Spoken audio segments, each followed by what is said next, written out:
बिस्मिल्लाहिर्रहमानिर्रहीम। अस्सलाम वालेकुम नाज़रीन। आज की हमारी जो वीडियो है वो है रजिस्ट्रेशन ऑफ एफ़आईआर कैसे रजिस्टर करवाई जाए, और अगर पुलिस वाले आपकी एफ़आईआर रजिस्टर नहीं करते तो फिर उसके बाद आपके पास कौन कौन सी रेमेडीज़ होती हैं। तो चलिए चलते हैं अपनी वीडियो की तरफ। नाज़रीन, अगर आपके साथ कोई क्रिमिनल ऑफेंस हो जाता है, कोई जुर्म हो जाता है, तो आपको लगता है कि इस पर कोई कानूनी चाराजोई करनी चाहिए, इन लोगों पर एफ़आईआर करवानी चाहिए, तो फिर आपने सबसे पहले क्या करना है, एक एप्लीकेशन लिखनी है।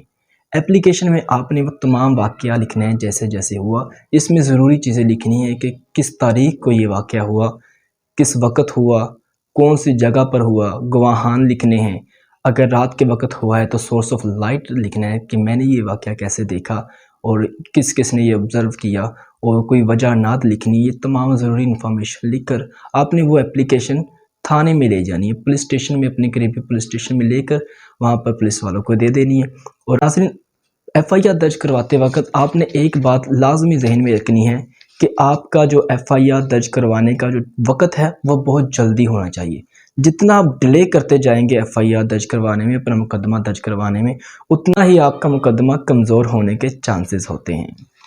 तो आपने डिले नहीं करना, आपने जितना जल्दी हो सके अपना मुकदमा दर्ज करवाना है। क्योंकि जब आप डिले करते हैं तो फिर उनके ज़हन में आता है शायद से ये बंदा कोई प्रॉपर प्लानिंग के ज़रिए लोगों को फंसाने के खातिर किसी चाल के ज़रिए एफ़आईआर दर्ज करवाना चाहता है। तो लिहाजा आपने डिले नहीं करना। लेकिन बाज़ औक़ात ऐसे होता है कि आपने तो एप्लीकेशन बड़ी जल्दी लिख ली, आप पुलिस स्टेशन चले गए, लेकिन पुलिस वालों जो है वो आपकी एफ़आईआर दर्ज नहीं कर रहे, पुलिस वाले डिले कर रहे हैं। तो ऐसे में सुप्रीम कोर्ट की एक जजमेंट है वो है 2009 PLJ, इसका पेज नंबर है 1061, जिसके तहत यह है कि अगर पुलिस वाले आपकी एफ़आईआर दर्ज करने में डिले करते हैं तो वो डिले आपके मुकदमे पर असरअंदाज नहीं होगा, उसमें आपके मुकदमे पर कोई नेगेटिव असर नहीं होगा अगर पुलिस वाले आपका मुकदमा दर्ज करने में डिले करते हैं। लेकिन बाज़ दफ़ा ऐसे होता है कि जो मुल्ज़िम होते हैं, जिन्होंने जुर्म किया होता है, वो खुद ही जुर्म करते हैं और भाग कर थाने में जाकर रोते हैं, पीटते हैं, ये हो गया हमारे साथ, वो हो गया, और झूठी एफ़आईआर दर्ज करवा देते हैं। तो वो पुलिस वाले भी उनकी एफ़आईआर दर्ज कर लेते हैं। तो ऐसे में क्या करना चाहिए, हालांकि वो मुआशरे को एक हैरान कर देते हैं कि खुद ही जुर्म किया और ख़ुद ही एफ़आईआर दर्ज करवा दी दूसरे बंदे के ख़िलाफ़ जिसके साथ इन्होंने जुर्म किया था। तो फिर ऐसे में आप क्या कर सकते हैं कि एक जुर्म के साथ, एक वाक़ये के ऊपर जिस पर पहले एफ़आईआर दर्ज हो चुकी है, उस पर दूसरी एफ़आईआर भी दर्ज करवा सकते हैं कि अगर आपको लगता है कि जो पहले एफ़आईआर दर्ज हुई है ये झूठी है, बेबुनियाद है, तो इस पर आप अपनी दूसरी एफ़आईआर दर्ज करवा सकते हैं, जो कि 2009 MLD, उसका पेज नंबर है 99, उसके तहत, जिसमें ये लिखा गया है कि अगर आपको लगता है कि एक वाक़ये पर जो एफ़आईआर दर्ज हुई है वो झूठी है, बेबुनियाद है, तो आप उस वाक़ये पर दूसरी एफ़आईआर दर्ज कर सकते हैं। तो नाज़रीन, अगर ये सारा कुछ हो गया, पुलिस वाले आपकी एफ़आईआर दर्ज नहीं कर रहे, तो उसके बाद आपके पास दो फॉर्म हैं। उन दो फॉर्म पर जाकर आप अपनी एफ़आईआर दर्ज करवा सकते हैं। पहला फॉर्म है पुलिस का complaint redressal cell.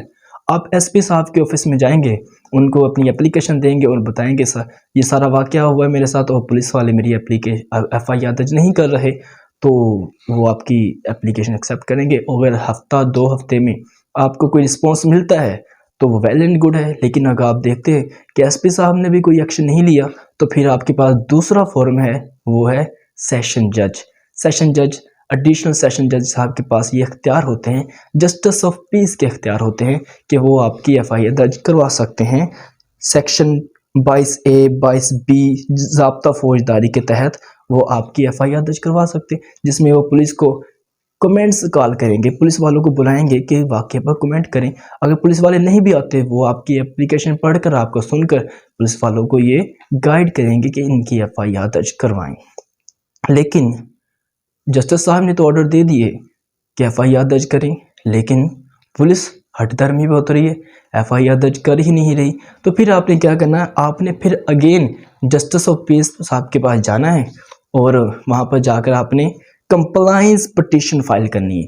Compliance petition file करनी है सेक्शन 22 के सब सेक्शन 6 के अंडर कि सर आपने इनको ऑर्डर दिया था कि FIR दर्ज करें, लेकिन इन्होंने अभी तक FIR दर्ज नहीं की। तो फिर जस्टिस ऑफ पीस साहब इनको बुलाएंगे और उनको ऑर्डर देंगे कि जल्दी से जल्दी, जितना जल्दी हो सकता है, इनकी FIR दर्ज करके इनको FIR की कॉपी दे दें।